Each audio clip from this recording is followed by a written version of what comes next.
Lakte ka naman.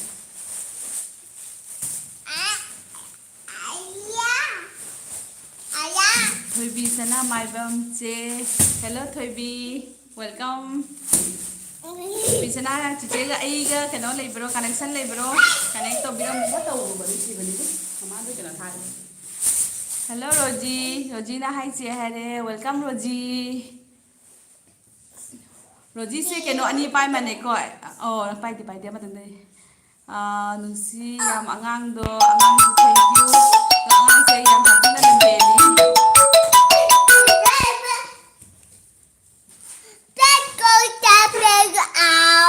Tôi xuống mà là về xong. Anh tay đi xe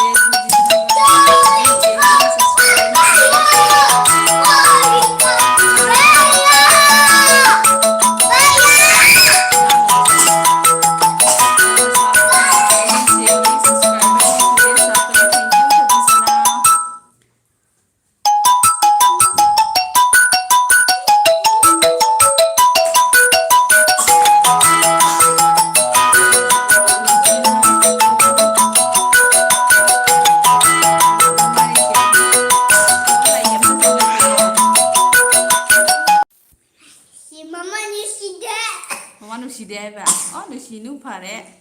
mau ndangangi na manu si dia na ba.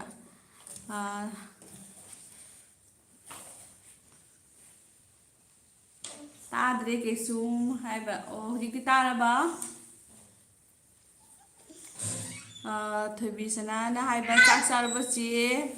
Cha de thoibi, cha de hoti cha le ba tangai cha ba every yam na cha de. Kitang ma cha re ba. Angang su bi ja loi re ma han. Bijen singa hi che chaksarabo hi Bijen welcome chaksare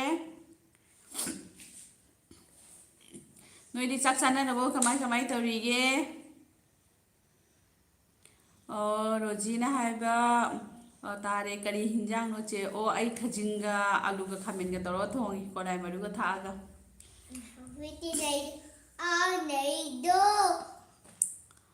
Bijen cha de cái hinjang Bijen ni ta hai do ni khajinga ai sa pa la men ma khajinga alu ga khamen ga toro ga thongi wala ra tam jiji lai ko skong noi đi chắc chắn là vô kamai tôi cái hinjang thùng này đi ghé rồi chị này bà hào ni đu đi ai hào ý am na morning ang om sange kubi go laga che hi Moni welcome my channel ate mung da nang ni video mo cho ka le gen cho mung da Bijen hào ba hinjang ni angang se yam harawe da ngasi di angang se harawe te ni smile la me tau chu ra ba santi phang de Moni na Roji phajabi hai na kaure lap to le ma sao ai di ai ghost ko ra ge ado se tu min phamu do kiki de gi sei kiki de no look at this khange da na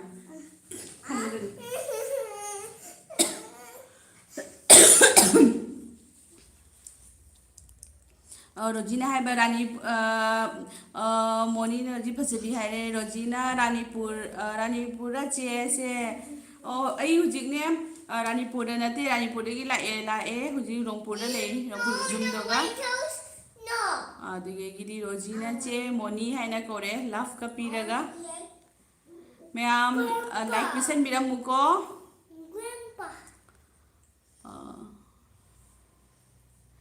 Bisanana itei di che no itei lei hujik leibudi lei hujik dukan da thokhiya ba Moni na ai di wa ban re ngasi di mani ke dawrage kari gi wa hino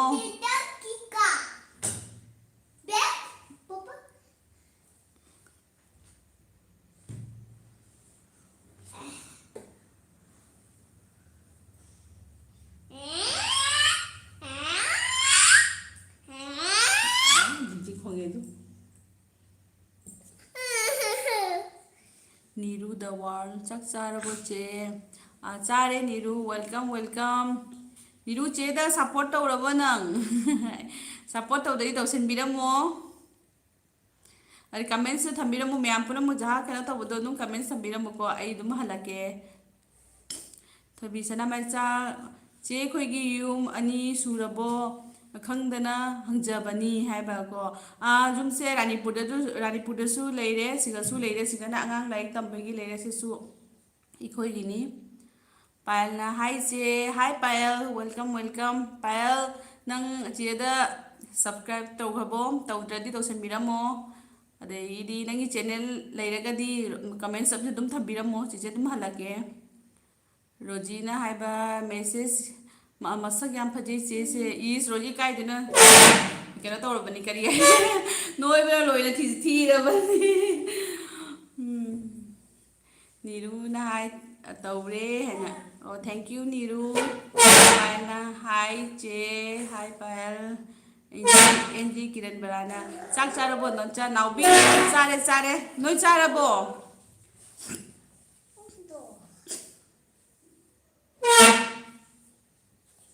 O मोनीना हाइबा दिमापुरदा चलुइबा train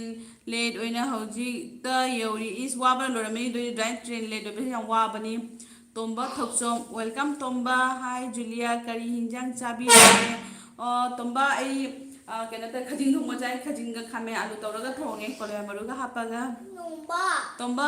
हाइदी एंगोंदा सब तौबिरमगदी funny तौबिरमो NG किरण बलाना चादी थोंगी कहीं हिंजांग no नौबी रोजीना एंगोंदसु खरा support तौबिरो ma'am रोजीदसु support तौद्रदी support तौबिरमो connection connect तौबिरो रोजीदसु अदगी बिजेना न्यू ईयर पिकनिक चलुरबो चे चत्री बिजेन केनो हेंग केनो द संडे निमित्तदी चटके ना खल्ली नीरूना मैम साफ तौरो ऐसु साफ तौरके मैम नीरूदा साफ तौबिरो अदगी मासु तौरके ना हाय केनोना रोजीना थैंक यू चे वेलकम रोजी मोनीना ऐसु लेचे सब और मोनीदसु सब तौबिरमो हाय माने अरे बिजेना कदाई चटपेगी प्लान तौइनो चे नोइ बाइना हुजिपोदने हाइदी केनो तो सरप्राइज तमी एंगोंदा बुंगी थोकता हेलो जी हेलो इबा वेलकम वेलकम हुइबाई चंगे अदगी तोंबा थोकजम साफ हाना तौरमे ओ थैंक यू तोंबा एनजी किरण आई जाना पासे तोइसुं मसम फाबा केनो मसे पो लौथोकरे एनजी किरण ब्लाना हंगामनी खातोनगी बोरा चाबा फंगदरे ओ ने खातोन बोरा तौनी हैना तौबदो नंसु याउद्रे हैना तौद्रे दो चाना खजिंग दो आदुम आलू किरण तौगा थोंजल्ले बोरा हौद्रे लेबुदी लेई अदो हयेंग थोंगनी नाउबी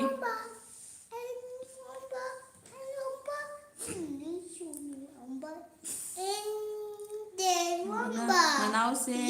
ममिंग करी कौबगे और तोंबा ननाव से जुमदबदी अखोइना जुमगिदी यामनगरे अदुगा स्कूलददी पोइरेंग आनबा कौई माइंस पोइरेंग आनबा नेम हाइन हाइदे बुंगी थोकता हेलो बाबू हाय मम कनो हाय मामो मामो कोइबा मोनीना आई थोकलगे को आय होय मोनी थबक लेरगदी हाइदी वाबुदी वारमनी थो तुम जारगदी ngahak लेरे तुम चंगासु तुम कायदे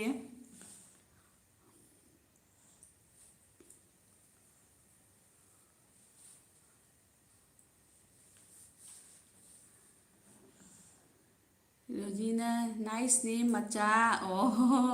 थैंक यू रोजी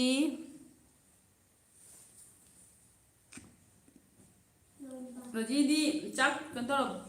एक्सक्यूज मी रोजीदी चाक थोंगबो चाक चारबो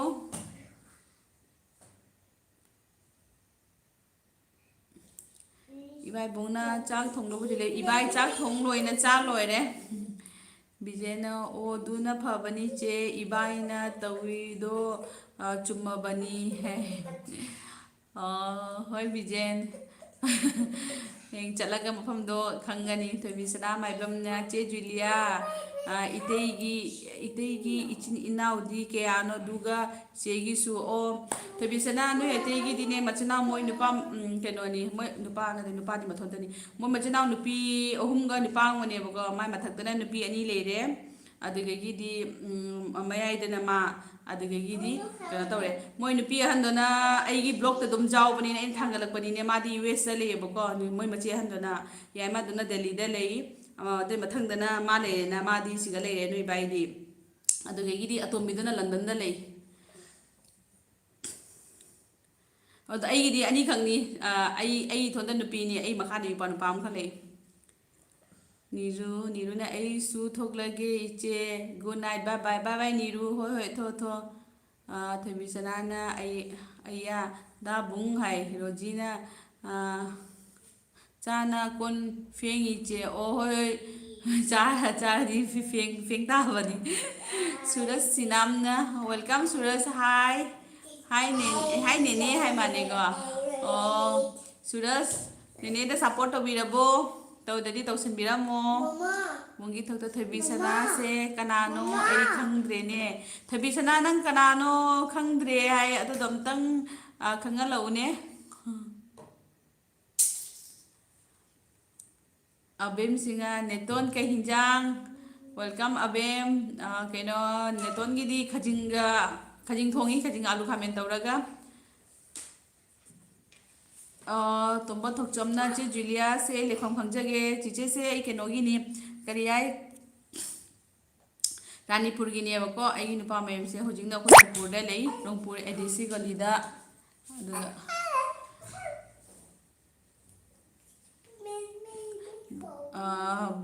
ꯏꯕꯥꯏꯕꯨꯡꯅ ꯍꯥꯏꯕ ꯊꯣꯏꯕꯤꯁꯅꯥꯁꯦ ꯃꯤꯡ ꯇꯥꯈ꯭ꯔꯦ ꯃꯥꯜꯂꯦ ꯑꯅꯨ ꯈꯨꯃꯟ ꯂꯥꯛꯑꯦ ꯍꯥꯏ ꯆꯦ ꯋꯦꯜꯀꯝ 6 ꯂꯥꯏꯛ ꯗ ꯅꯨꯡꯁꯤꯕꯤ ꯊꯦꯡꯛ ꯌꯨ ꯆꯦ ꯑꯅꯨ ꯏꯕꯥꯏꯕꯨꯡꯅ ꯊꯣꯏꯕꯤꯁꯅꯥ ꯍꯥꯏꯔꯒ ꯅꯣꯛꯂꯦ ꯑꯕꯦꯝꯁꯤꯡꯁꯦ ꯏꯁ ꯍꯥꯎꯅꯤ ꯈꯖꯤꯡ ꯊꯣꯡꯕ ꯍꯥꯏ ꯑꯗꯒꯤꯗꯤ ꯍꯥꯎꯏ ꯑꯕꯦꯝ ꯊꯣꯏꯕꯤꯁꯅꯥꯅ ꯅꯣꯏ ꯑꯦꯜꯕꯤ ꯂꯥꯛꯑꯣ ꯑꯩ ꯅꯣꯏ ꯑꯦꯜꯕꯤ ꯂꯥꯛꯑꯣꯏ ꯀꯩ ꯍꯥꯏꯅꯣ ꯇꯥꯕꯨꯡ ꯍꯥꯏ ꯔꯣꯖꯤꯅ ꯆꯦ ꯅꯨ ꯍꯥꯏꯅ ꯀꯧꯔꯦ ꯄꯥꯌꯜꯅ ꯆꯦ ꯀꯥꯏꯒꯤꯅꯣ ꯄꯥꯌꯜ ꯑꯩꯁꯦ ꯀꯩꯅꯣꯒꯤꯅꯤ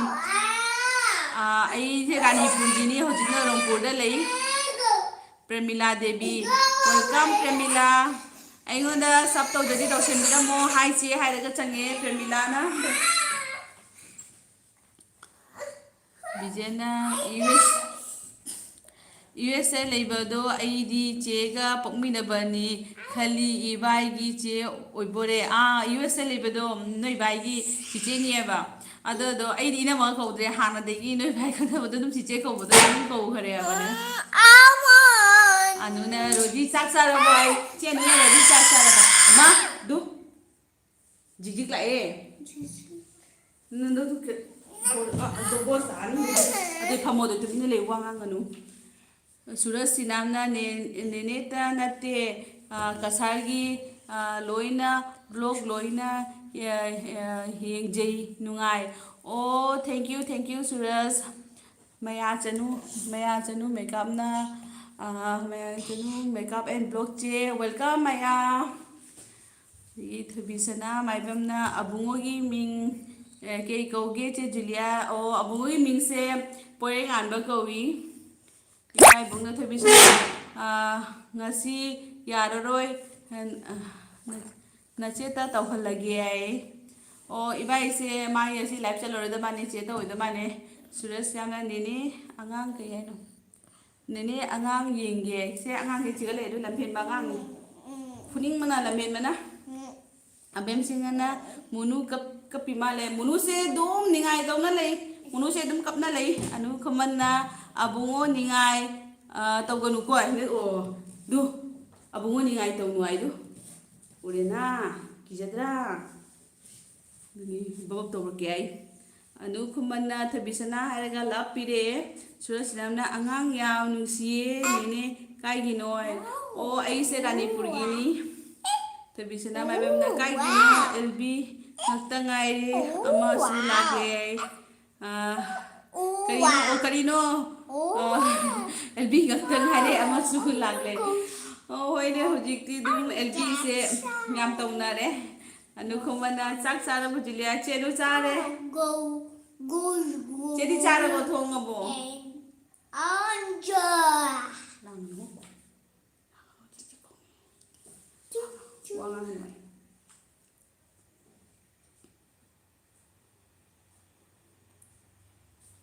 Mama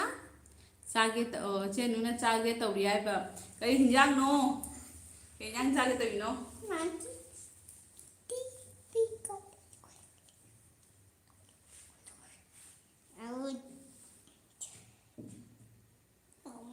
Thabi sanana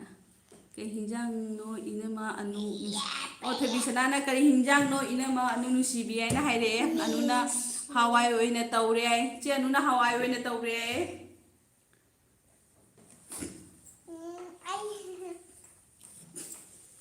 Surasinamna nene mubang blog tawro o hai o hoi hoi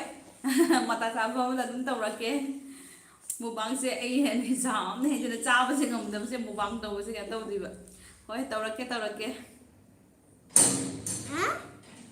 What the noise? What a noise Papa? Papa ra Huh? you Huh? Thabi sanana che Julia se yam chami che aigi che magni khanji nanau na yam papa na business kore thank you Thabi sana thank you so much teacher da thagat pe da mangta Wait a minute. Suresh na haiba nene anu khuman chabagi blog tawro o ngai re bani ai Suresh ju haire che no chabagi blog tawro ai noi bhai na lari pa bo he pae bijena picnic ki blog ti thangalo ko che o he chaladi ai thangalake paela che ai su cha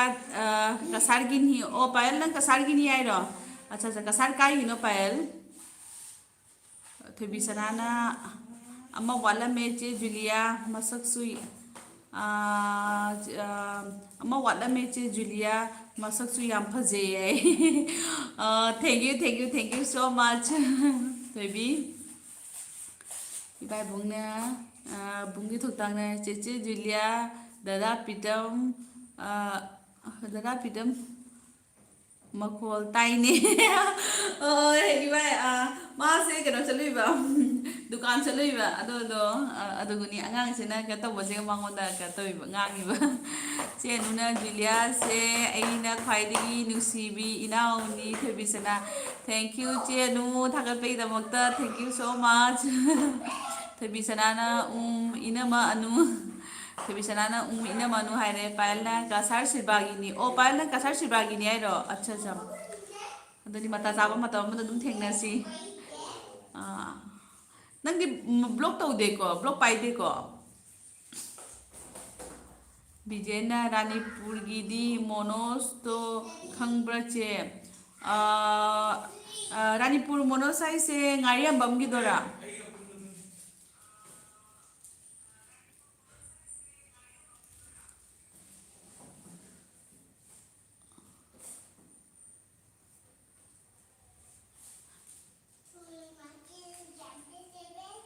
anuna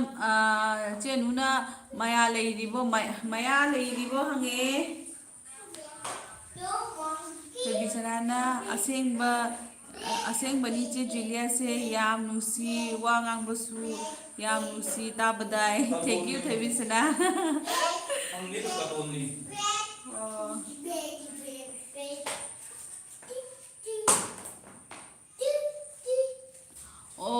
Bijena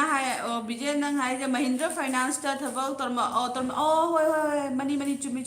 khangi akhoi mani la kai ni akhoi sagai ni Surasna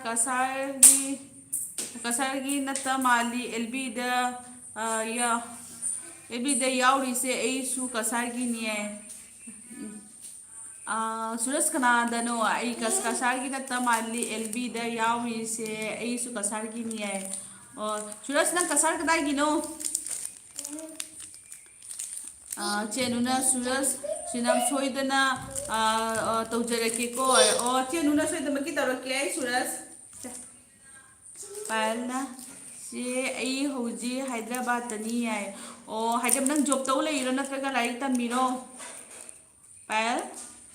Thabisana maibam chegi mubangsu yam nungai adum tawrau ko che hoi thoibi dum tawrake hai do ado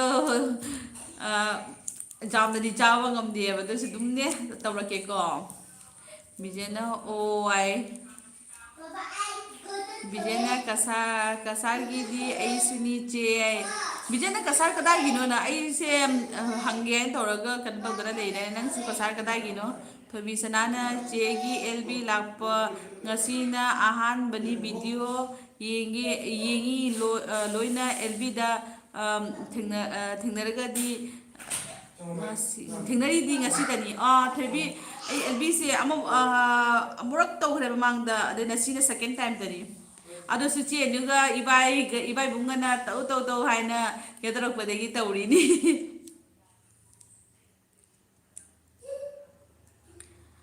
Surasna konjen lekai gi ni haiba Surasna konjen lekai gi khangi hai di konjen lekai se hai di ahoin lamen chapa matamda dum konjen lekai khangi ba payal na studying tauri haiba ko payal nang like ta phajana tamu kai tauri ge kai tammi ge Bijena Lakipur Kuno. Bijena Lakipur Kuno gi. Lakipur Kuno se di ako mamaya pamni.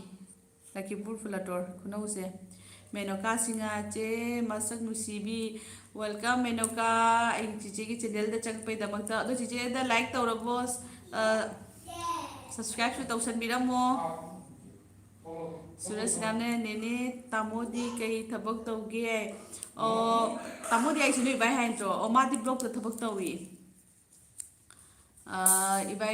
ibai bungna mayam puna mag julia da saf tawdiba kudimag saf tawbiyo ai ibai bungna haire ai subscribe tawda puna ma tawbira mo haina thabisana anido kai thabisana na anido kai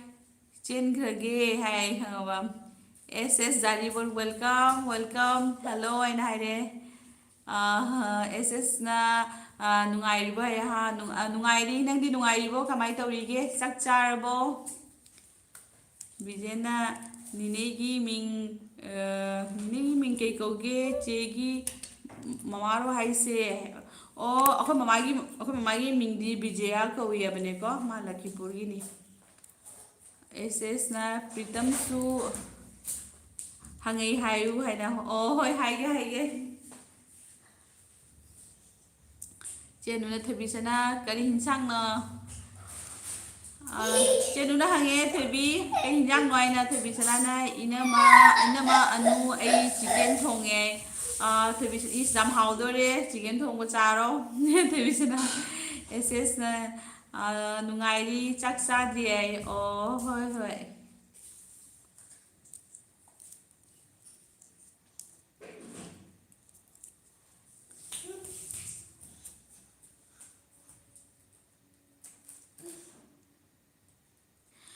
Menokana chegi jumse kai gino chegi video se ingba yam nungai thank you Menoka chegi jumse Ranipur gini abako ai Baskandi Ranipur gini ado ai hujingna Rampur ADC ko lida aduga lei ai angang like tamba horbani na ne siga leire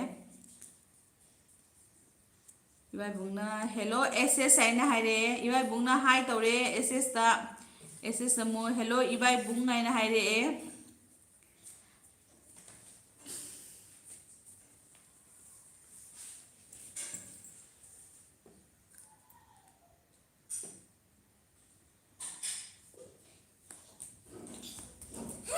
mayam ati di kai chana rage chanuna mayam like to the boy already like to view ko ai chanuna thabi sana ne chare che Julia Haurambro, haudi hauramgani da natra chicken thongani haubani puruma.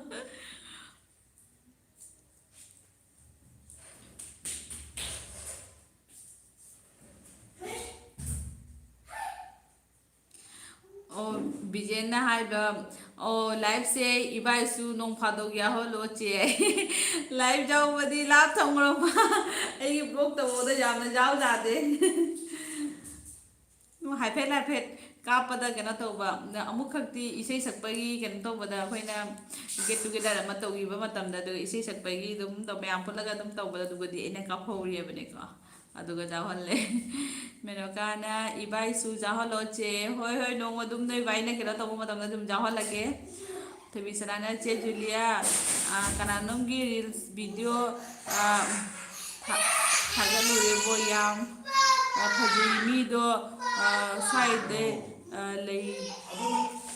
mamin che Julia kananom gi reels video thagalu rebo yam phaji mi do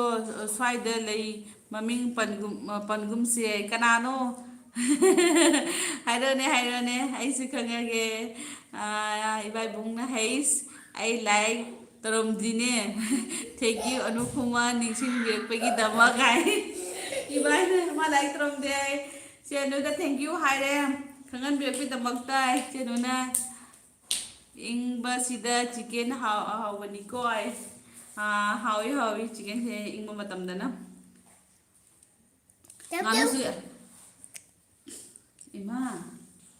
babak tawrani nganu su hawi idam tham matam da chaba se ai janu ba se lapen bana sabi sanana hawri ina ma anungai sabi sanana hadu pa yade ai chenu ni natra sabi sanana ai dikhange oh yo Thabisana my bam haidu pa yade khaidem sangita doncha haina kore khaidem sangita he donja kari haige sangita welcome docha kena tawrabo haidi subscribe to tawrabo tawdraga di tawsinbiramo oh khaidem sangita na munu ai Sam nongona kore munu haina bijena ingbada nganuna henbani che nganuna hawba heli dam thama tamda nganu se yam hawi che nuna kanano khangning khreda thabisana kanano khangninge che nuna amtang haibiro kanano haina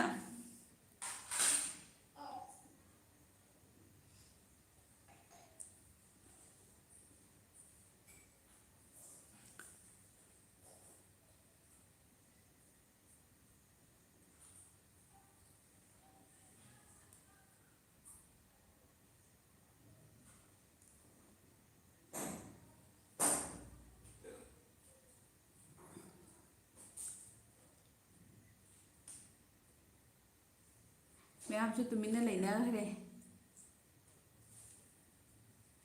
तुम्हें लेना है चेनु था आई चक सारी को होय चेनु तपी चाउ फुनगनी आई ना है ना बेस्ट ऑफ द ईयर था खरबनी अदो आई मनी ने फजना एक्टिंग सु है फजना है खुएम जादना है Kaiden sangina doncha ai putuli oh putuli na chaksara bo to chana khong mudre nang sangina ngami sangita ko ye na to chana khong mudre ado donani do chanti ne toni ne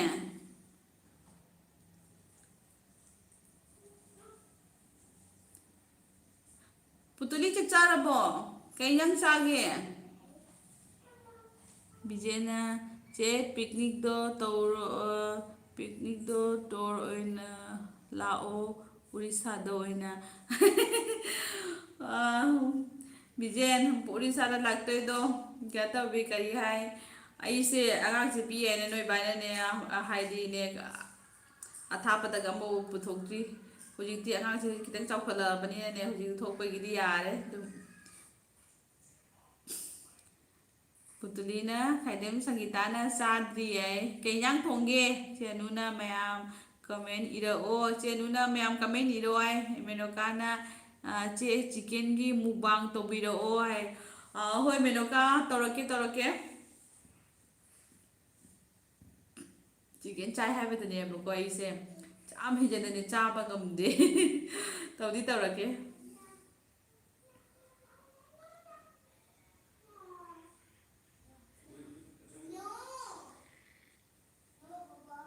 ꯃꯦꯅꯣꯀꯥ ꯅꯪꯗꯤ ꯆꯥꯛ ꯆꯥꯔꯕꯣ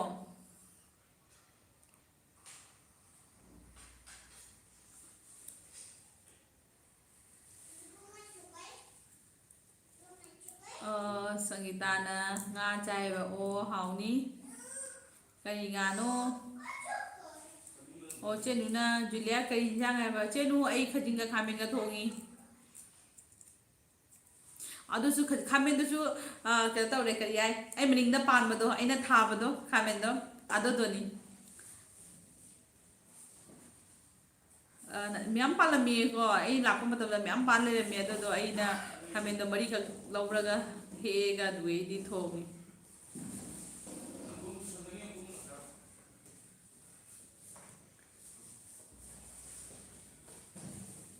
ꯕꯤꯖꯦꯅ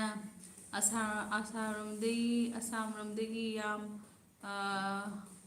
ꯂꯥꯛꯅꯩ ꯖꯒꯅꯥꯊ ꯄꯨꯔꯤ temple ꯈꯨꯔꯨꯝꯕ ꯆꯦꯁꯨ ꯃꯤꯡꯗꯤ ꯇꯥꯔꯝꯃꯅꯤꯅ ꯍꯣꯏ ꯈꯪꯉꯤ ꯑꯩꯈꯣꯏ ꯏꯀꯨꯕꯣꯛꯁꯨꯅꯦ ꯂꯥꯁ ꯌꯥꯔꯒꯤ ꯀꯩꯅꯣꯗ ꯄꯨꯔꯤꯗ ꯃꯥ ꯈꯣꯏꯔꯝꯕ ꯆꯠꯂꯨꯕꯗꯣ ꯅꯣꯏ ꯕꯥꯏꯒꯤꯅꯦ ꯄꯄꯥꯅꯦ ꯍꯥꯏꯕ꯭ꯔꯥ ꯑꯗꯨꯒ ꯑꯩꯈꯣꯏ ꯆꯠꯁꯦꯅ ꯍꯥꯏꯕꯗꯣ ꯑꯩ ꯃꯅꯨꯡꯁꯦ ꯍꯥꯏꯗꯤ ꯈꯔ ꯑꯣꯒꯜꯂꯦꯕ ꯃꯆꯥꯁꯦ ꯑꯗꯨꯗꯨꯅꯅꯦ ꯀꯩꯅꯣ ꯇꯧꯗꯦ ꯆꯦꯅꯨꯅ ꯍꯥꯎꯅꯤ ꯑꯗꯨꯗꯤ ꯍꯥꯎꯏ ꯌꯥꯝꯅ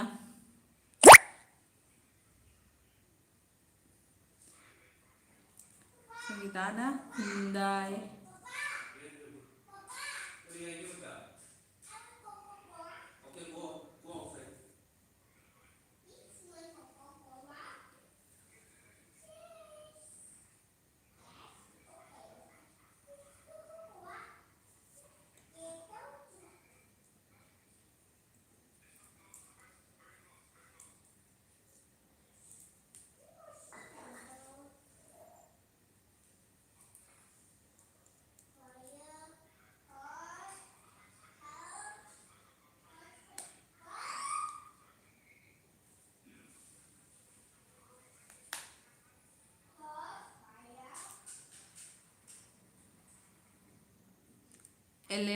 ꯑꯦꯂꯦꯟ ꯁꯤꯡꯍ ꯆꯦ ꯖꯨꯂꯤꯌꯥ ꯀꯩ ꯃꯊꯦꯜ ꯆꯥꯒꯦ ꯑꯣ ꯑꯦꯂꯦꯟ ꯋꯦꯜꯀꯝ ꯆꯦꯅꯦ ꯀꯩꯅꯣ ꯆꯥꯏ ꯀꯔꯤ ꯍꯥꯏ ꯈꯖꯤꯡ ꯊꯣꯡꯕ ꯆꯥꯏ ꯅꯪ ꯆꯥꯛ ꯆꯥꯔꯕꯣ ꯀꯩ ꯏꯟꯖꯥꯡ ꯆꯥꯒꯦ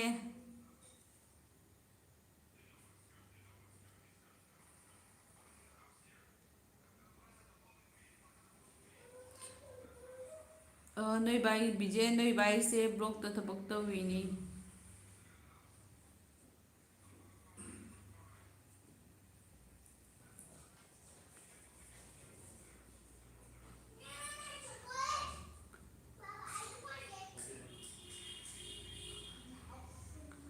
ꯑꯣ ꯑꯦꯂꯦꯟꯅ ꯆꯥꯛ ꯍꯦꯜꯂꯦ ꯆꯄꯥꯇꯤ ꯑꯣꯏꯅ ꯆꯥꯔꯦ ꯑꯗꯨꯅꯗꯤ ꯐꯕꯅꯤ ꯆꯄꯥꯇꯤ ꯆꯥꯕꯁꯤꯅꯗꯤ ꯐꯗꯤ ꯐꯕꯅꯤ ꯅꯨꯡꯗꯥꯡꯗ ꯆꯥꯛ ꯆꯥꯕꯁꯦ ꯍꯛꯆꯥꯡ ꯌꯥꯝ ꯅꯣꯏꯈꯠꯄꯅꯤ ꯑꯦꯂꯦꯟ ꯁꯤꯡꯍꯆꯦ ꯀꯥꯏꯒꯦ ꯑꯦꯂꯦꯟ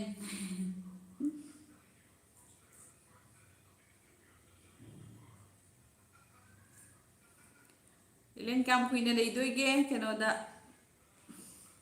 ꯃꯅꯤꯄꯨꯔꯗꯅ ꯀꯔꯝꯕ ꯃꯇꯝꯗ ꯆꯠꯀꯅꯤ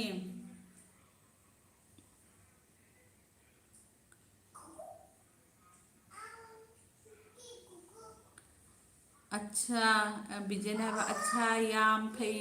ꯏꯕꯁꯦ ꯌꯥꯝ ꯐꯔꯝꯗꯧ ꯃꯥꯜꯂꯤ ꯑꯗꯨꯅ ꯆꯦꯁꯨ ꯌꯥꯝ ꯅꯨꯡꯉꯥꯏ ꯂꯩ ꯍꯣꯏ ꯑꯗꯨꯕꯨꯗꯤ ꯕꯤꯖꯦꯟ ꯌꯥꯝ ꯁꯥꯊꯤꯅ ꯐꯩ ꯅꯣꯏ ꯏꯕꯥꯏꯁꯦ ꯐꯕ ꯍꯥꯏꯁꯦ ꯌꯥꯝ ꯁꯥꯊꯤꯅ ꯐꯩ ꯌꯥꯝ ꯁꯥꯊꯤꯅ ꯁꯞꯄꯣꯔꯠ ꯇꯧꯋꯤ ꯑꯗꯨꯅꯤ ꯑꯩꯗꯤ ꯈꯔ ꯂꯥꯡꯁꯨ ꯂꯥꯡꯖꯕ ꯈꯔꯁꯨ ꯅꯣꯛꯀꯟꯕ ꯈꯔ ꯂꯥꯡꯕ ꯈꯣꯠꯄ ꯌꯥꯝ ꯇꯧꯋꯤꯅ ꯑꯗꯣ ꯄꯨꯝꯅꯃꯛꯇꯣ ꯄꯨꯝꯅꯃꯛ ꯆꯥꯏ ꯑꯗꯨꯅꯤ ꯌꯥꯝ ꯊꯤꯅ ꯁꯞꯄꯣꯔꯠ ꯇꯧꯋꯤ ꯅꯣꯏ ꯏꯕꯥꯏꯁꯦ ꯑꯗꯒꯤ ꯑꯩ ꯀꯣꯛꯁꯦꯀꯣ ꯀꯣꯛꯁꯦ ꯍꯥꯏꯗꯤ ꯍꯧꯖꯤꯛ ꯐꯥꯎꯕꯗ ꯆꯍꯤꯁꯦ ꯌꯧꯔꯕꯅꯦꯕ ꯑꯗꯣꯀꯣ ꯑꯩ ꯍꯥꯟꯅꯒꯤ ꯑꯉꯥꯡꯒꯤ ꯋꯥꯈꯜ ꯑꯗꯨꯃꯥꯏꯅ ꯂꯩꯕꯗꯣ ꯑꯗꯨꯃꯥꯏꯅ ꯑꯗꯨꯝ ꯂꯩꯌꯦꯕ ꯑꯩꯁꯦꯀꯣ ꯑꯗꯨꯅꯤ ꯅꯣꯏ ꯏꯕꯥꯏꯅ ꯍꯥꯏꯕ ꯑꯗꯨꯝ ꯅꯪ ꯑꯉꯥꯡꯒꯤ ꯋꯥꯈꯜ ꯑꯗꯨꯃꯥꯏꯅ ꯑꯗꯨꯝ ꯇꯧ ꯂꯩꯔꯦꯅꯦꯅ ꯍꯧꯖꯤꯛ ꯐꯥꯎꯗ ꯍꯥꯏꯅ ꯍꯥꯏꯕ ꯆꯦꯅꯨꯅ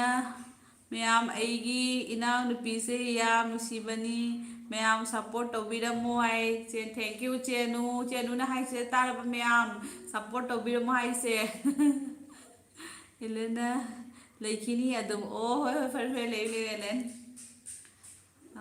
ꯏꯕꯥꯏꯕꯨꯡꯅ ꯑꯩ ꯆꯥꯛ ꯆꯥꯔꯤꯌꯦ ꯏꯕꯥꯏ ꯐꯖꯅ ꯆꯥꯊꯔꯣ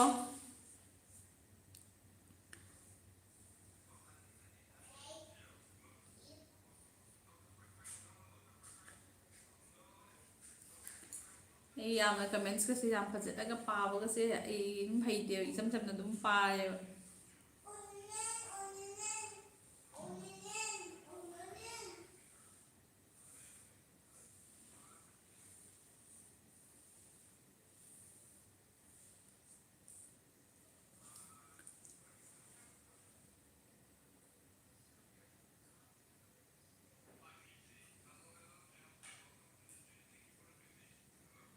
ꯏꯕꯥꯏꯕꯨꯡ ꯅꯪ ꯀꯣꯟꯅ ꯆꯥꯏꯔꯣ ꯆꯦꯅꯨꯅ ꯍꯥꯟ ꯆꯥꯊꯣꯛꯈ꯭ꯔꯦꯅꯦ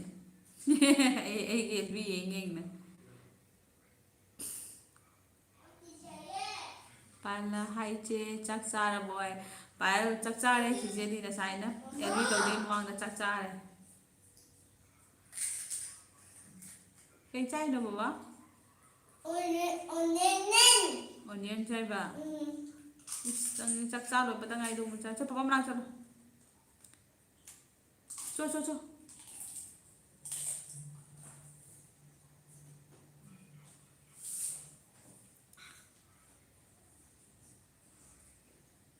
ꯕꯤꯖꯦꯅ ꯍꯟꯗꯛꯇꯤ ꯆꯦ ꯀꯣꯏꯔꯛꯄ ꯀꯩ ꯍꯥꯏꯕ ꯍꯟꯗꯛꯇꯤ ꯀꯣꯏꯔꯛꯄ ꯏꯔꯦꯜ ꯈꯣꯏꯔꯝꯕ ꯁꯤꯕꯁꯇꯥꯟꯒ ꯈꯣꯏꯔꯝꯕ ꯊꯤꯡꯕꯔꯣ ꯆꯦ ꯑꯣ ꯍꯟꯗꯛꯁꯦ ꯑꯃꯐꯥꯎ ꯇꯥꯗꯦ ꯂꯥꯏ ꯈꯨꯔꯨꯝꯕꯒꯤ ꯀꯩꯅꯣ ꯆꯠꯄꯒꯤ ꯍꯥꯏꯅ ꯊꯤꯡ ꯃꯥꯟꯅꯦ ꯃꯅꯤꯄꯨꯔꯒꯤ ꯏꯔꯥꯡꯁꯤꯅꯀꯣ ꯀꯩꯅꯣ ꯇꯧꯕꯅꯤꯅ ꯑꯗꯨꯝ ꯅꯨꯡꯉꯥꯏꯇꯦꯅ ꯁꯤꯗ ꯑꯗꯨꯝ ꯀꯩꯅꯣ ꯇꯧꯅ ꯈꯣꯠꯅ ꯇꯧꯕꯗꯣ ꯑꯗꯨꯗꯨꯒꯤ ꯊꯤꯡ ꯃꯥꯟꯅꯦ ꯑꯗꯣ ꯍꯟꯗꯛ ꯇꯧꯋꯤ ꯍꯥꯏꯗꯤ ꯀꯩꯅꯣ ꯇꯧꯅ ꯈꯣꯠꯅ ꯆꯠꯅꯩ ꯈꯣꯠꯅꯩ ꯑꯃꯐꯥꯎ ꯇꯥꯗꯦꯕ ꯆꯦ ꯄꯦꯝꯆꯥ ꯋꯦꯜꯀꯝ ꯆꯦ ꯄꯦꯝꯆꯥ ꯑꯣ ꯈꯨꯕꯤ 12 ꯈꯨꯕꯤ 12ꯒ ꯎꯠꯂꯦ ꯆꯥꯛ ꯆꯥꯔꯕꯣ ꯆꯥꯔꯦ ꯆꯦ ꯄꯦꯝꯆꯥꯗꯤ ꯆꯥꯛ ꯆꯥꯔꯕꯣ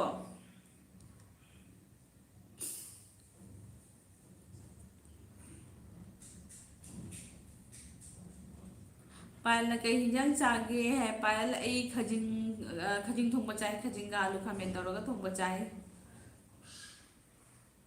ꯆꯦꯅꯨꯅ ꯋꯦꯜꯀꯝ ꯆꯦꯅꯨꯅ ꯋꯦꯜꯀꯝ ꯆꯦ ꯄꯦꯝꯆꯥ ꯍꯥꯏꯔꯛꯑꯦ ꯆꯦ ꯄꯦꯝꯆꯥꯅ ꯆꯥꯗ꯭ꯔꯤ ꯂꯣꯏꯔꯦ ꯀꯩ ꯍꯤꯟꯖꯥꯡꯅꯣ ꯆꯦ ꯄꯦꯝꯆꯥ ꯈꯨꯃꯟ ꯅꯤꯡꯊꯧꯅ ꯏꯁꯇꯤꯀꯥꯔ ꯑꯃꯒ ꯂꯣꯏꯅꯅ ꯆꯪꯉꯛꯑꯦ ꯃꯃꯤꯠ ꯂꯪꯊꯣꯛꯑꯒ ꯋꯦꯜꯀꯝ ꯕ꯭ꯔꯣ ꯆꯦ ꯄꯦꯝꯆꯥꯅ ꯕꯨꯡ ꯑꯅꯨ ꯆꯥꯛ ꯆꯥꯔꯕꯣ ꯍꯥꯏꯔꯛꯑꯦ ꯈꯨꯃꯟ ꯅꯤꯡꯊꯧꯅ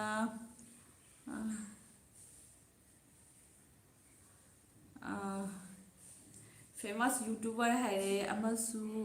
ꯑꯃꯁꯨ ꯂꯥꯛꯂꯝꯃꯤꯅꯦ ꯏꯆꯦ ꯃꯦꯝꯆꯥꯅ ꯀꯅꯥꯅꯣ ꯑꯃꯁꯨ ꯂꯥꯛꯂꯝꯃꯤ ꯍꯥꯏꯁꯦ ꯏꯆꯦ ꯃꯦꯝꯆꯥꯅ ꯏꯔꯣꯝꯕ ꯍꯥꯏ ꯍꯥꯎꯕꯅꯤꯀꯣ ꯏꯔꯣꯝꯕꯁꯦꯀꯣ ꯏꯆꯦ ꯃꯦꯝꯆꯥꯅ ꯄꯨꯄꯨ ꯍꯥꯏꯅ ꯍꯥꯏꯔꯛꯑꯦ ꯑꯩ ꯏꯕꯥꯏꯕꯨꯡꯅ ꯑꯔꯥꯝꯕꯥꯏꯅ ꯂꯥꯏ ꯈꯨꯔꯨꯝꯕꯒꯤꯗꯤ ꯊꯤꯡꯉꯦ ꯂꯥꯎꯊꯣꯛꯈ꯭ꯔꯕꯅꯤ ꯍꯥꯏ ꯑꯣ ꯑꯔꯥꯝꯕꯥꯏꯅ ꯂꯥꯏꯒꯤ ꯀꯩꯅꯣ ꯇꯧꯕꯒꯤꯗꯤ ꯊꯤꯡꯉꯦ ꯂꯥꯎꯊꯣꯛꯈ꯭ꯔꯦ ꯈꯨꯃꯟꯅ ꯆꯦ ꯖꯨꯂꯤꯌꯥ ꯅꯨꯡꯉꯥꯏꯔꯤꯕꯣ ꯆꯥꯛ ꯆꯥꯔꯕ ꯆꯥꯔꯦ ꯈꯨꯃꯟ ꯆꯦꯅꯨꯅ ꯆꯥꯔꯤꯌꯦ ꯏꯆꯦ ꯄꯦꯝꯆꯥ ꯍꯥꯏ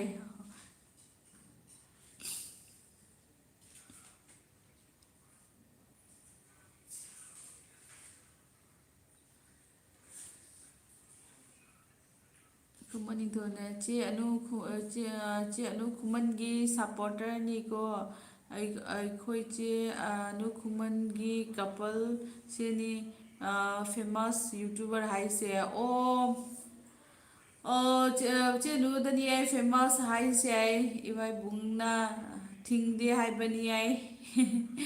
ꯈꯨꯃꯟꯅ ꯆꯦꯅꯨ ꯈꯨꯃꯟꯁꯦ ꯍꯥꯏ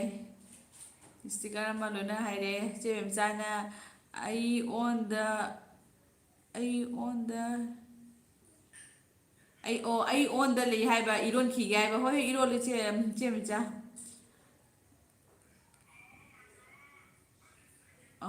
ꯈꯨꯃꯟꯅ ꯏꯁꯨ ꯅꯨꯄꯤ ꯑꯣꯟ ꯂꯩꯕ ꯌꯥꯔꯣꯏꯅ ꯍꯥꯏꯔꯛꯑꯦ ꯀꯅꯥꯗ ꯍꯥꯏꯅꯣ ꯆꯦ ꯃꯆꯥꯗ ꯍꯥꯏ ꯃꯥꯅꯦ ꯈꯨꯃꯟꯒꯤꯁꯦ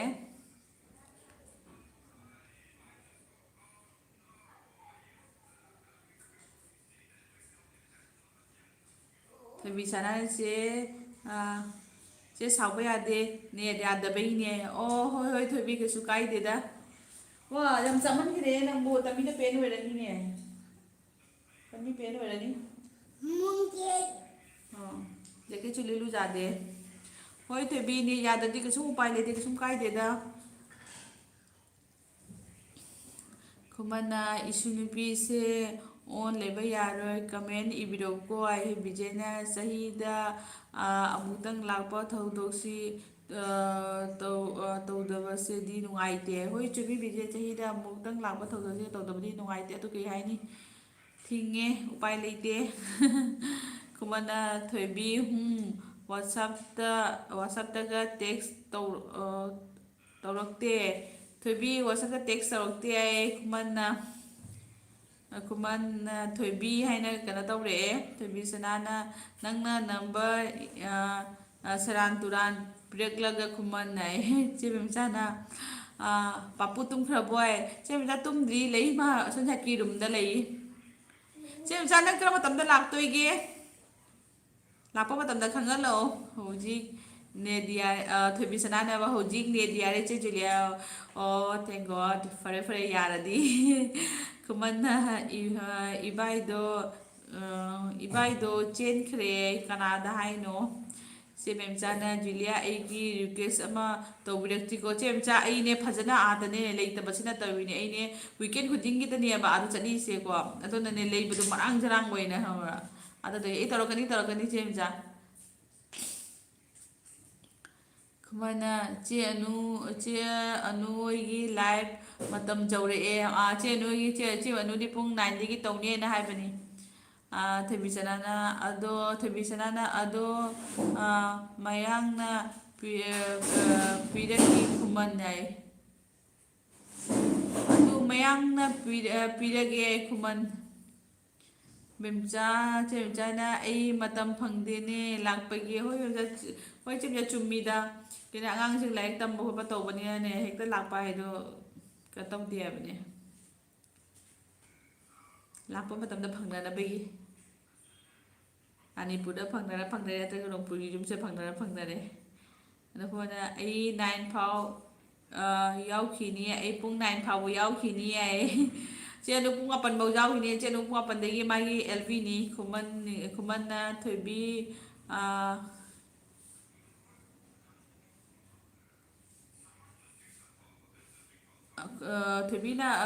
ꯈꯨꯃꯟꯅ ꯊꯣꯏꯕꯤꯗ ꯍꯥꯏꯅꯈꯤꯕ ꯋꯥ ꯀꯥꯎꯈ꯭ꯔꯦ ꯍꯥꯏꯔꯒ ꯑꯗꯨꯝ ꯍꯥꯏꯌꯦ ꯊꯣꯏꯕꯤꯅ ꯑꯃꯗ ꯑꯃꯨꯛ ꯑꯩ ꯐꯖꯔꯦ LB ꯌꯥꯎꯕꯗꯀꯣ ꯅꯣꯏ ꯑꯃꯗ ꯑꯃꯨꯛ LB ꯌꯥꯎꯕꯗ ꯃꯥ ꯐꯖꯔꯦ ꯈꯨꯃꯟꯅ ꯊꯣꯏꯕꯤ ꯌꯥꯔꯦ ꯅꯪꯁꯦ ꯊꯣꯏꯕꯤ ꯌꯥꯔꯦ ꯅꯪꯁꯦ ꯅꯠꯇ꯭ꯔꯗꯤ ꯐꯖꯅ ꯍꯩꯀꯣ ꯑꯣ ꯅꯪꯁꯦ ꯅꯥꯇꯥꯠꯇꯤ ꯐꯖꯅ ꯍꯩꯀꯣ ꯍꯥꯏꯅ ꯍꯥꯏꯕ ꯊꯣꯏꯕꯤꯅ ꯈꯨꯃꯟ ꯅꯪ ꯅꯝꯕꯔꯗꯣ ꯃꯌꯥꯡ ꯅꯨꯄꯥꯅ ꯄꯤꯔꯛꯏ ꯍꯥꯏꯕꯅꯤꯀꯣ ꯔꯨꯄꯥꯂꯤ ꯁꯤꯡꯍ ꯋꯦꯜꯀꯝ ꯔꯨꯄꯥꯂꯤ ꯑꯩꯒꯤ ꯆꯦꯅꯦꯜꯗ ꯆꯪꯕꯒꯤꯗꯃꯛꯇ ꯋꯦꯜꯀꯝ ꯖꯨꯂꯤꯌꯥ ꯅꯨꯡꯉꯥꯏꯔꯤ ꯔꯨꯄꯥꯂꯤ ꯑꯩꯉꯣꯟꯗ ꯁꯕꯁꯀ꯭ꯔꯥꯏꯕ ꯇꯧꯔꯝꯗ꯭ꯔꯗꯤ ꯁꯕꯁꯀ꯭ꯔꯥꯏꯕ ꯇꯧꯁꯟꯕꯤꯔꯣ ꯂꯥꯏꯛꯁꯨ ꯄꯤꯁꯟꯕꯤꯔꯣ ꯆꯦ ꯕꯦꯝꯆꯥꯅ ꯑꯩ ꯁꯤꯜꯆꯔꯗ ꯑꯣꯏꯅ ꯂꯥꯛꯀꯦ ꯄ꯭ꯔꯗꯤꯞ ꯍꯣꯏꯗ ꯑꯩ ꯁꯤꯜꯆꯔꯗ ꯑꯣꯏꯅ ꯄ꯭ꯔꯗꯤꯞ ꯍꯣꯏꯗ ꯄ꯭ꯔꯗꯤꯞ ꯍꯥꯏꯁꯦ ꯀꯅꯥꯅꯣ ꯆꯦ ꯕꯦꯝꯆꯥ ꯑꯩ ꯈꯪꯗ꯭ꯔꯦꯅꯦ ꯊꯣꯏꯕꯤꯁꯥꯅ ꯆꯦ ꯖꯨꯂꯤꯌꯥ ꯑꯉꯥꯡꯁꯦ ꯁꯣꯝ ꯁꯥꯏꯗ ꯆꯪꯈ꯭ꯔꯦ ꯅꯣꯏ ꯏꯕꯥꯏ ꯃꯅꯥꯛꯇ ꯆꯪꯈꯤꯕꯅ ꯐꯔꯦꯕꯣ ꯃꯥ ꯂꯥꯛꯄꯗ ꯑꯩꯁꯦ ꯍꯦꯛꯇ ꯃꯊꯣꯡ ꯃꯔꯝ ꯈꯪꯗꯦ ꯒ꯭ꯌꯥꯟ ꯃꯦꯟ ꯇꯥꯗꯦ ꯈꯨꯃꯟꯅ ꯃꯥꯏ ꯂꯥꯞꯂꯤ ꯐ꯭ꯔꯦꯟ ꯊꯣꯏꯕꯤ ꯍꯥꯏꯅ ꯍꯥꯏꯔꯛꯑꯦ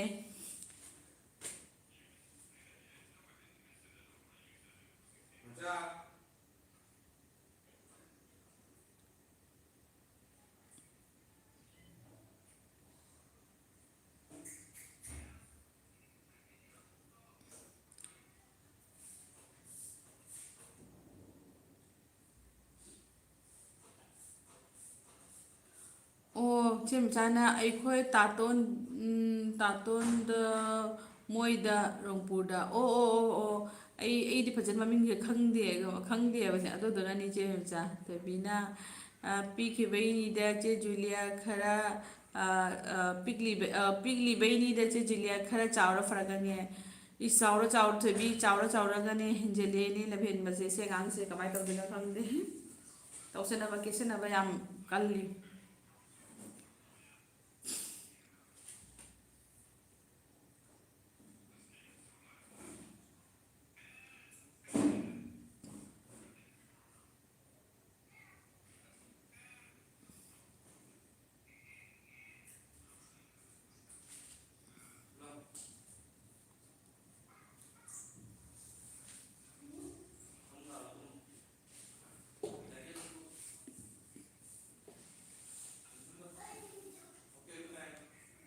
ꯆꯦꯡ ꯆꯥꯛ ꯑꯣꯟꯅ ꯊꯣꯏꯕꯤ ꯁꯅꯥꯅ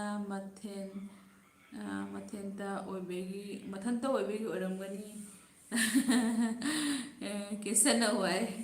ꯑꯗꯨꯅꯤ ꯃꯊꯟꯇ ꯑꯣꯏꯕꯁꯤꯒ ꯀꯦꯁꯟꯅꯕꯅ ꯑꯩꯅ ꯉꯥꯡꯉꯦ ꯃꯄꯥ ꯃꯅꯥꯛꯇ ꯑꯃꯨꯛ ꯆꯪꯒꯅꯤ ꯃꯄꯣꯛꯇ ꯑꯃꯨꯛ ꯍꯦꯛꯇ ꯃꯄꯨꯒ ꯀꯪꯈꯠꯇꯅ ꯂꯣꯏꯔꯦ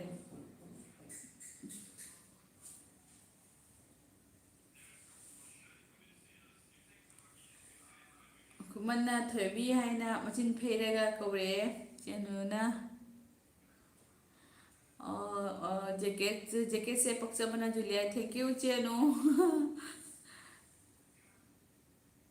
ꯔꯨꯄꯥꯂꯤꯅ ꯀꯨꯏꯔꯦ ꯖꯨꯂꯤꯌꯥ ꯀꯨꯏꯔꯦ ꯎꯗꯕ ꯑꯗꯨꯅꯤ ꯀꯨꯏꯔꯦ ꯎꯅꯗꯕ ꯂꯨꯍꯣꯡꯈ꯭ꯔꯗꯤ ꯃꯤꯁꯤꯡꯁꯦꯀꯣ ꯀꯃꯥꯏꯅ ꯄꯨꯝꯅꯃꯛ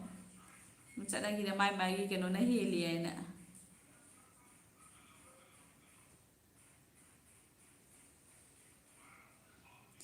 ꯈꯨꯃꯟ ꯑꯊꯣꯏꯕꯤꯅ ꯍꯥꯏꯕ ꯄꯤꯔꯤꯗꯨ ꯀꯔꯤꯌꯦ ꯍꯥꯏ ꯀꯔꯝ ꯍꯥꯏ ꯁꯤ ꯃꯆꯥ ꯑꯣꯟ ꯍꯥꯏ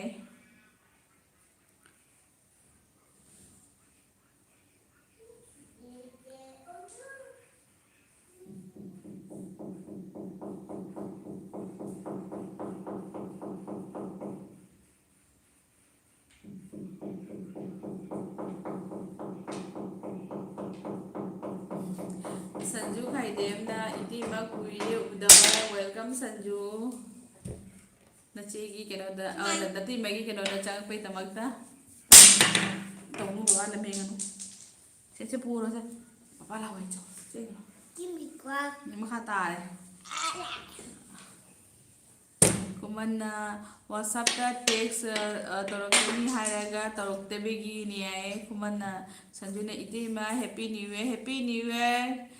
ꯅ꯭ꯌꯨ ꯏꯌꯔ ꯁꯟꯖꯨ ꯃꯌꯥꯝ ꯄꯨꯝꯅꯃꯛꯁꯨ ꯍꯦꯄꯤ ꯅ꯭ꯌꯨ ꯏꯌꯔ ꯑꯩꯁꯦ ꯉꯁꯥꯏꯗꯒꯤ ꯀꯩꯅꯣ ꯑꯦꯐ ꯄꯤ ꯇꯧꯔꯒ ꯍꯦꯄꯤ ꯅ꯭ꯌꯨ ꯏꯌꯔꯒ ꯃꯣꯕꯥꯏꯜ ꯍꯥꯏꯁꯦ ꯍꯦꯄꯤ ꯅ꯭ꯌꯨ ꯏꯌꯔ ꯑꯦꯚ꯭ꯔꯤꯋꯥꯟ ꯑꯩꯒ ꯅꯪꯒꯒꯤ ꯔꯤꯜꯁꯇꯣ ꯎꯔꯒ ꯏꯆꯥꯅꯨꯄꯤꯅ ꯑꯩꯈꯣꯏ ꯑꯅꯤꯁꯦ ꯏꯆꯤꯟ ꯏꯅꯥꯎ ꯃꯥꯜꯂꯦ ꯃꯅꯤ ꯆꯦꯅꯨ ꯑꯗꯨꯒ ꯔꯤꯜꯁꯇꯣ ꯆꯦꯅꯨ ꯑꯩꯗꯤ ꯏꯀꯥꯏꯕꯅ ꯑꯩꯗꯤ ꯑꯦꯛꯇꯤꯡ ꯑꯃꯐꯥꯎ ꯍꯩꯇꯦ ꯏꯁꯩ ꯇꯧꯕꯗ ꯒ꯭ꯌꯥꯟ ꯃꯦꯟ ꯇꯥꯗꯦ ꯆꯦꯅꯨꯗꯤ ꯀꯌꯥꯝ ꯐꯖꯅ ꯑꯦꯛꯇꯤꯡ ꯍꯩꯌꯦꯕ ꯑꯩꯁꯦ ꯑꯦꯛꯇꯤꯡ ꯑꯃꯐꯥꯎ ꯍꯩꯇꯦ ꯊꯣꯏꯕꯤ ꯁꯅꯥꯆꯦ ꯖꯨꯂꯤꯌꯥ ꯗꯦ ꯏꯟ ꯃꯥꯏ ꯂꯥꯏꯐ ꯇꯧꯔꯛꯑꯣ ꯍꯣꯏ ꯇꯧꯔꯛꯀꯦ ꯈꯨꯃꯟ ꯅꯤꯡꯊꯧꯅ ꯆꯦ ꯑꯅꯨ ꯈꯨꯃꯟ ꯂꯥꯏꯐ ꯍꯧꯖꯔꯣ ꯌꯥꯔꯦ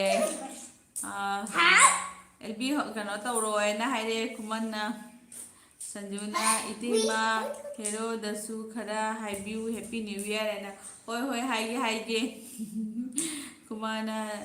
Thойbi WhatsApp haina haire Thойbi sanana kuman nangi number do soiba male mayangna pairage call do kuman na Thойbi engonda ka wish torokte ni ai Thойbi kuman na wish torokte ai mangona Chenuna ai matam jaure Julia thoge ko bye now hoi chenu thog su kaide adi kuman na akun pirak o horendi horen pirawai si bemsana thebisana nachi busu ngai biram nusi biramai thebi si bemsada nusi birawai amtang si bemsada connect tawro bo thebi amtang tawsan bio si bemsada khangna ramgani thebisana mai bena inama anu come here chị em cha nó thầy sana support rồi ô thầy chị em cha đâm đó support đâu bị rồi chị em cha cái channel sẽ là có chị đi sẽ xem đó support đâu bị thầy sana này chị em cha full support đây na hay đấy sanju khai dem na itima nangi samlang ama ta taragi do hay ga do ôi mà anh ma anh sản phẩm sẽ tôi xuống nè hay cái này mà cha papa đưa dùng nè mà cha nó là mình đi xuống cầu hết chém cha này thôi chém cha sang cái cái đi chém cha nó thì cái gì nữa ai chém cha nó thanks for bi ai Palina Julia yum chatra boy pali ai hanak chine chatri angangi keno lo heng ko na exam ko lo raga ne adu ko chalo ni marang marang ta budi chat ge bane hanak khani se chatre thobina manipur gi ni che bemcha thobi se manipur gi ni ai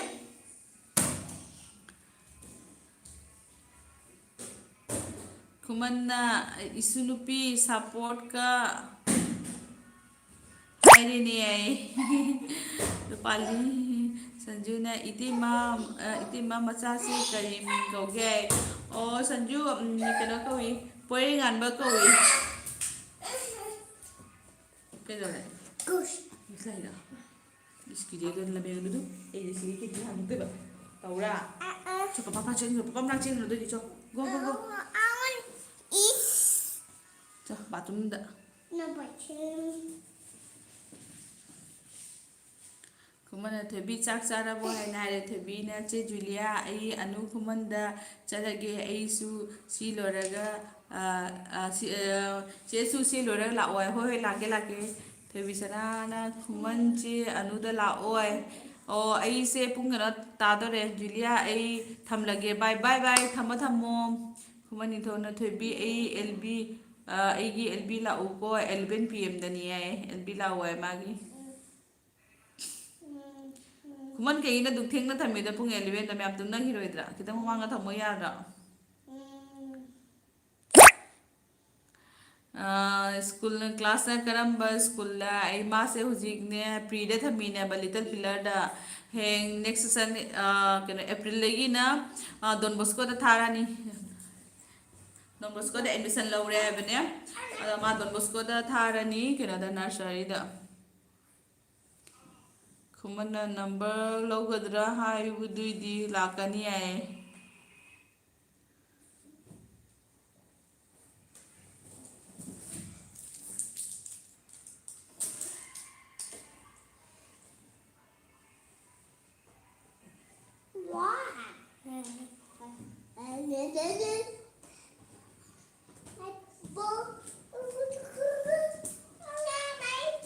Sanju di chak charabo itima sanju se nang khang drai nang se lakhi puri ra sanju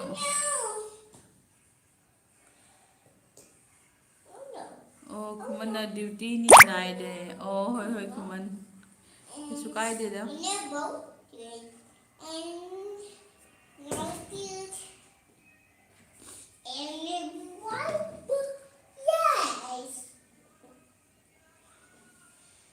Sanju Lakipur side ꯍꯣꯏ ꯍꯣꯏ ꯑꯗꯨꯝ ꯈꯔ ꯑꯩꯅ ꯈꯪꯉꯤꯗꯣꯔꯥ ꯈꯪꯗꯦ ꯅꯪꯁꯦ ꯑꯩꯅ ꯈꯪꯕ ꯑꯗꯨꯃꯥꯏꯅꯁꯨ ꯇꯧꯋꯦꯕ ꯁꯟꯖꯤꯇꯥ ꯁꯤꯡꯍ ꯀ꯭ꯂꯥꯁ ꯀꯔꯝꯕꯅꯣ ꯄꯣꯔꯦ ꯌꯥꯏ ꯑꯣ ꯃꯥꯁꯦ ꯀꯩꯅꯣꯗꯅꯤ ꯍꯧꯖꯤꯛꯇꯤ ꯄ꯭ꯂꯦꯗ ꯊꯥꯔꯤꯅꯤꯅ ꯀꯩꯅꯣꯗꯒꯤꯗꯤ ꯑꯦꯄ꯭ꯔꯤꯜꯗꯒꯤꯗꯤ ꯑꯅꯧꯕ ꯁꯦꯁꯟ ꯍꯧꯔꯅꯤ ꯑꯗꯨꯒꯅ ꯗꯣꯟꯕꯣꯁꯀꯣꯗ ꯀꯩꯅꯣꯗ ꯊꯥꯔꯅꯤ ꯅꯔꯁꯔꯤꯗ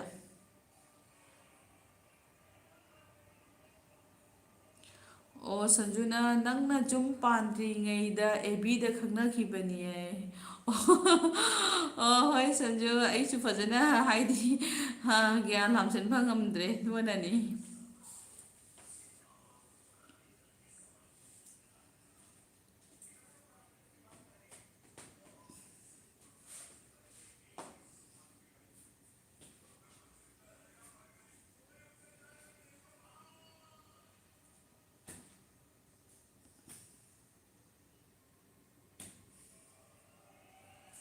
ꯁꯟꯖꯨꯅ ꯄ꯭ꯔꯤꯇꯝꯒꯤ ꯐ꯭ꯔꯦꯟꯅꯤ ꯍꯥꯏꯕ ꯑꯣ ꯗꯥ ꯄ꯭ꯔꯤꯇꯝꯒꯤ ꯐ꯭ꯔꯦꯟꯅꯤ ꯍꯥꯏꯕ ꯑꯣ ꯃꯥꯏ ꯐ꯭ꯔꯦꯟꯗꯤ ꯃꯌꯥꯝ ꯌꯥꯝꯕꯅꯤ ꯍꯣꯏ ꯍꯣꯏ ꯑꯩ ꯅꯣꯡꯃ ꯐꯖꯅ ꯑꯗꯨꯝ ꯈꯪꯅꯔꯒ ꯂꯣꯏꯔꯦ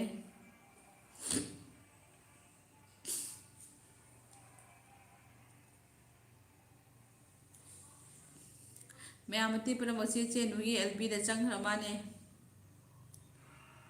ꯑꯣꯀꯦ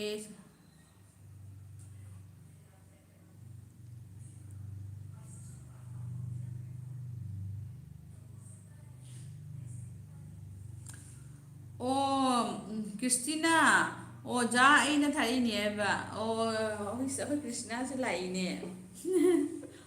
ꯆꯥꯛ ꯆꯥꯔꯕꯣ ꯀ꯭ꯔꯤꯁꯇꯤꯅꯥ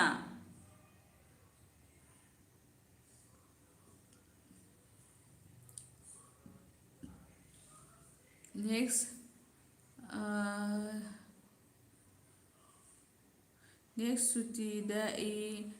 ꯂꯥꯛꯀꯅꯤ ꯂꯥꯛꯀꯅꯤ ꯅꯪ ꯏꯇꯩꯃ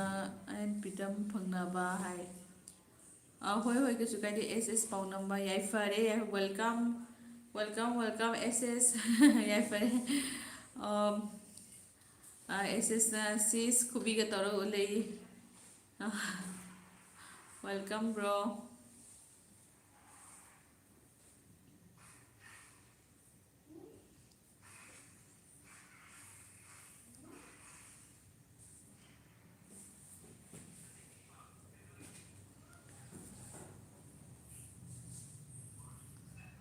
ꯕ꯭ꯔꯣ ꯆꯥꯛ ꯆꯥꯔꯕꯣ ꯑꯦꯁ ꯆꯥꯛ ꯆꯥꯔꯕꯣ ꯀꯩ ꯏꯟꯁꯥꯡ ꯆꯥꯒꯦ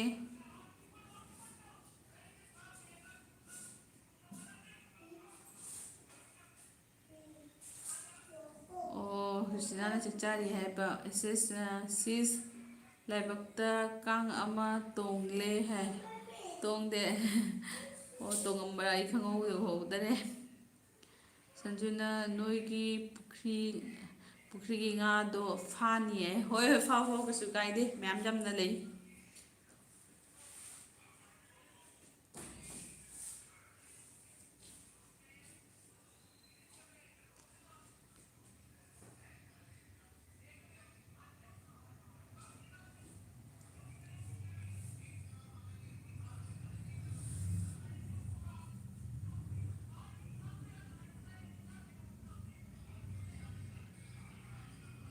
ꯑꯣ ꯑꯦꯁꯤꯁꯅ ꯍꯥꯏꯕ ꯍꯪꯒꯥꯝ ꯊꯣꯡꯕꯒ ꯊꯣꯏꯗꯤꯡ ꯑꯁꯨꯕꯒ ꯆꯥꯔꯦꯅ ꯑꯣ ꯍꯣꯏ ꯍꯣꯏ ꯍꯥꯎꯅꯤ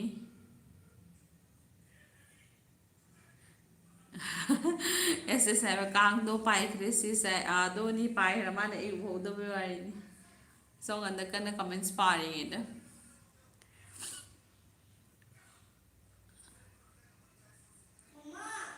ꯍꯥꯎ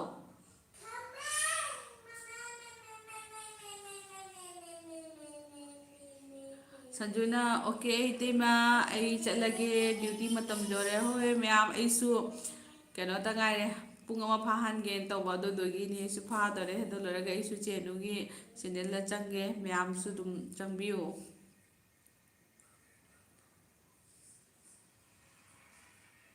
ꯑꯦꯁ ꯂꯥꯏꯕꯛꯇ ꯄꯤꯝꯄꯜ ꯑꯃꯁꯨ ꯊꯨꯡꯂꯦ ꯊꯨꯡꯉꯤ ꯁꯤ ꯁꯥꯏꯠꯁꯤꯒꯗꯤ ꯅꯠꯇ꯭ꯔꯦ ꯁꯤꯒ ꯊꯨꯡꯉꯦ ꯄꯤꯁꯨꯝ ꯃꯄꯥꯟꯁꯤꯒ ꯏꯟꯇꯥꯁꯤꯅ ꯁꯣꯔꯠ ꯁꯀ꯭ꯔꯣꯜ ꯇꯧꯕꯗ ꯂꯥꯏꯐꯇ ꯅꯪ ꯂꯩ ꯍꯥꯏꯅ ꯖꯣꯏꯟ ꯑꯣꯏꯔꯦ ꯑꯣ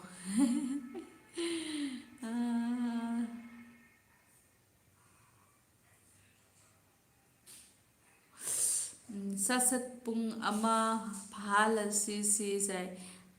ꯐꯥꯔꯦ ꯐꯥꯔꯦ ꯁꯟꯖꯨ ꯈꯥꯏꯗ ꯏꯇꯩꯃ ꯒꯨꯗ ꯅꯥꯏꯠ ꯌꯥꯏꯐꯔꯦ ꯍꯣꯏ ꯌꯥꯏꯐꯔꯦ ꯁꯟꯖꯨ ꯕꯥꯏ ꯒꯨꯗ ꯅꯥꯏꯠ ꯑꯗꯨꯗꯤ ꯐꯔꯦ ꯑꯗꯨꯏꯗꯤ ꯃꯌꯥꯝ ꯑꯩ ꯂꯣꯏꯁꯤꯜꯂꯒꯦꯀꯣ ꯑꯗꯣ ꯆꯦꯅꯨꯒꯤ ꯑꯦꯐꯕꯤꯗ ꯆꯪꯉꯁꯤ ꯊꯝꯃꯦ